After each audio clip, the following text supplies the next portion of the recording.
Graça e paz, amados e amadas, chegamos em Números capítulo 32. E aqui o que nós vamos ver? Duas tribos das 12 tribos de Israel desejam habitar na Transjordânia. Nós vamos falar sobre isso. E a distribuição ali dessas tribos na Transjordânia. Então, o que aconteceu aqui? Veja só, havia 12 tribos em Israel. E dessas 12 tribos, a tribo de Ruben e Gade eram proprietários de grandes gados. Rubens, lembra, ele era o filho primogênito de Jacó. E eles eram proprietários de grandes gados. E eles estavam ali, nesse momento, prestes a entrar na terra de Canaã, todas as 12 tribos. Para poder entrar na terra de Canaã, eles faltavam atravessar o quê? O Rio Jordão. Eles atravessando o Rio Jordão, do outro lado já era a terra de Canaã. Mas a terra onde eles estavam era uma terra muito boa. Ali as terras de Jazar e Gileade eram muito favoráveis para a criação de gado. Então a tribo de Ruben e Gade, como eles eram proprietários de um rebanho muito grande, eles foram até Moisés. E ali argumentaram junto a Moisés que aquele lugar que eles estavam era terra muito boa para o rebanho deles. E a partir do momento que eles tinham muito gados, eles solicitaram a Moisés para não fazer essas duas tribos atravessar o Jordão e eles se estabelecerem ali. E como será que isso foi encarado por Moisés? Vamos ver o versículo 6, o que Moisés fala sobre isso. Contudo, Moisés replicou aos líderes da tribo de Gade e de Ruben: Irão os vossos irmãos à guerra e vós permanecereis aqui? Por que desencorajai os filhos de Israel para que não passem a terra que Yahvé lhes deu? Porque veja só, aqui eles já haviam tido duas guerras. Então eles estavam com esses territórios conquistados. Mas lá em Canaã foi aonde o Senhor falou que era a terra que ia dar a eles, e lá teria que expulsar os povos que estavam habitando ali, que eram povos extremamente idólatras. Então ele está falando, quer dizer, vocês duas tribos querem ficar aqui e assim vocês vão desanimar as outras 10 tribos, não estarão lutando com elas para conquistar as porções de terra delas, sendo que essa terra que vocês desejam ficar foi conquistado pelas 12 tribos. Houve a conquista de todos juntos aqui. E o que mais que Moisés está falando para eles? Olha só, Moisés vai falar mais coisas aqui para eles.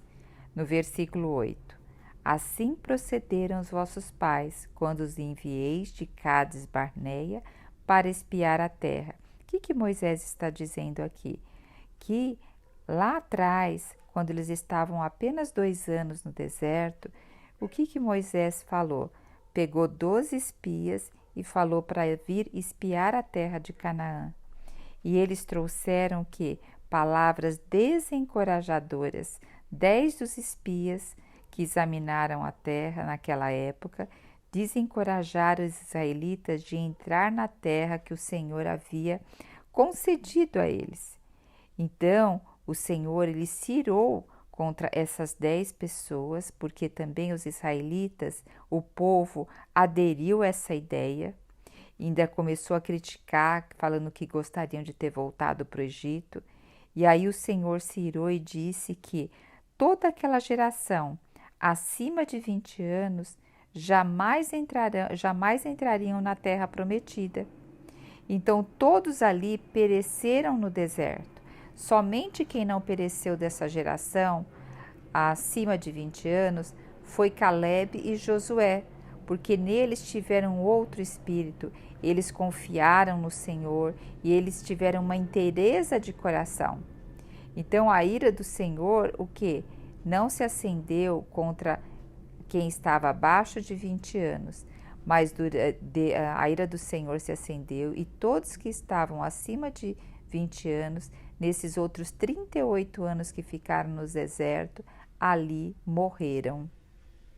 Após Moisés dizer tudo isso para a tribo de Ruben e Gade, então eles pensaram melhor e se aproximaram de Moisés e falaram assim: Olha, Moisés, vê o versículo 16: Desejamos construir nesta terra aprisco para nosso gado e cidade para nossas mulheres e nossos filhos.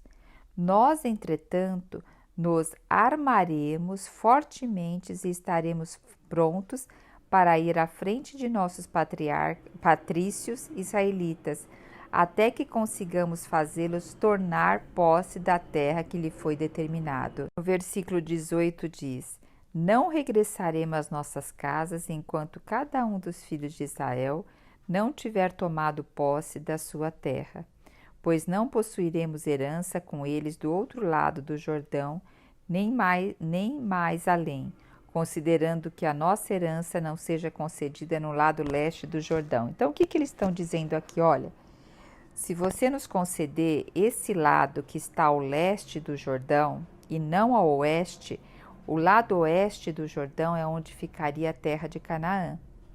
Então, se você nos conceder ficar aqui, Moisés, nós, os homens, nós vamos o quê? A guerra junto com os nossos irmãos para conquistar as terras que estão do outro lado do Jordão. Nós estaremos juntos com eles. E aí, Moisés então pensou e disse para eles assim, versículo 20: Se de fato procederes conforme dizei, se vocês realmente vão sair à guerra diante de Yahvé, junto aos teus irmãos, então vocês vão cumprir tudo o que estão falando e aí vocês vão poder retornar. E assim vocês ficarão desobrigados para com Deus e poderão ficar nessa terra. Agora, olha o que o versículo 23 diz. Porém, se não fizerdes como estáis prometendo, pecareis contra Yahvé, e sabei que certamente não escapareis jamais ao castigo dos vossos próprios pecados. Então, veja só, o nosso Deus, até hoje, o nosso Senhor, Ele é um Deus que perdoa os nossos pecados, mas Ele não nos tira a consequência do nosso pecado. Então, muitas vezes nós queremos que, além do Senhor perdoar os nossos pecados, nós desejamos que os nossos pecados não tenham consequência. E a palavra do Senhor é muito clara quanto a isso, que a gente planta, a gente colhe. Então Moisés está dizendo aqui, olha, se vocês não seguirem o que vocês falarem, o castigo de vossos próprios pecados vai contra vocês. Agora, só fazendo um adendo aqui a essas duas tribos de Gade, de Ruben e Gade, e depois nós vamos ver nesse capítulo que a metade da tribo de Manassés também entrou aqui. Provavelmente depois Manassés também fez essa solicitação. Qual é o risco dessas duas tribos? Primeiro, as fronteiras deles seriam as primeiras a serem atacadas caso viessem alguns inimigos, porque eles não estariam dentro ali do território de Canaã, onde cada fronteira seria da tribo de seu irmão. E isso aconteceu lá em Reis, nós vemos que Gileade ali foi atacado. E depois o que nós vamos ver? Que a tribo de Ruben perdeu totalmente a sua importância, mesmo sendo filho ali primogênito. Porque aqui, o que aconteceu? Eles ficaram visando o que os olhos estavam mostrando. Eles não acataram, eles não receberam que a boa terra que o Senhor falava para eles ficavam do outro lado do Jordão. Eles observaram que aquela terra que eles estavam era boa naquele momento para eles e ali eles quiseram estabelecer. Então, quantas vezes nós estamos a caminho de algo que o Senhor tem mostrado para nós e nós paramos nesse caminho porque achamos que aquilo que nós já estamos, no lugar que nós já estamos, já está bom, já está de bom tamanho, mas muitas vezes não é aquele lugar que o Senhor tem nos mostrado e nem aquele propósito que o Senhor tem colocado no nosso coração. Então aqui nós vemos que a tribo de Ruben e Gade não caminhou por fé, eles caminharam por vista. Eles ali viram que a terra era boa para se estabelecer e desejaram ficar ali. Não observaram que as suas fronteiras estariam abertas para o inimigo quando viesse, que eles não estariam em unidade e em comunhão com os seus irmãos, com as outras tribos. Então lembre-se, acima de tudo, o Senhor sempre nos leva à unidade e à comunhão. Lembrando que hoje o Senhor não quer fazer uma obra individual na minha vida e na tua vida. Ele quer que, como indivíduo, nós cresçamos nele sim, tenhamos intimidade nele sim, mas ele quer a igreja. A igreja é o corpo de Cristo, a igreja é a coletividade. E aqui, quando a gente vê essas duas tribos aqui se isolando, é como se elas estivessem se isolando do corpo de Cristo por achar aquele terreno bom para eles ficarem. Então, vamos observar se nós estamos colocando em nossa vida coisas boas e nos isolando do corpo de Cristo para termos prazeres imediatos. Mas há mais alguma coisa que vale a pena ressaltar, que muitas vezes, olha o que diz o versículo 24. Construí, pois, cidades para as vossas famílias e currais para as vossas ovelhas e vacas, com tudo aquilo que prometeste cumprir. Então, nós vemos também aqui que o Senhor até permite, mas Ele dá também as consequências daquilo que Ele permite. Então, eles se estabeleceram ali e depois eles tiveram consequência para lá para os seus futura geração. E também o Senhor agora está pondo uma responsabilidade sobre eles. Contudo, aquilo que prometeste, cumprir. Então, antes de nós prometermos alguma coisa, e antes de nós até nos colocarmos em oração ao Senhor, nós devemos ver as consequências daquilo que nós estamos solicitando e se elas estão de acordo para cumprir a vontade de Deus nessa terra. Voltando a falar que a vontade de Deus não está sobre indivíduos, está sobre a igreja, está sobre o corpo, está sobre a unidade. Porém, no dia a dia, nós somos o quê?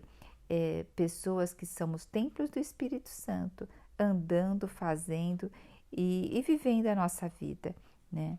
Então, que o Senhor possa nos dar clareza por meio desse texto, que é melhor nós estarmos em unidades e protegidos no corpo de Cristo.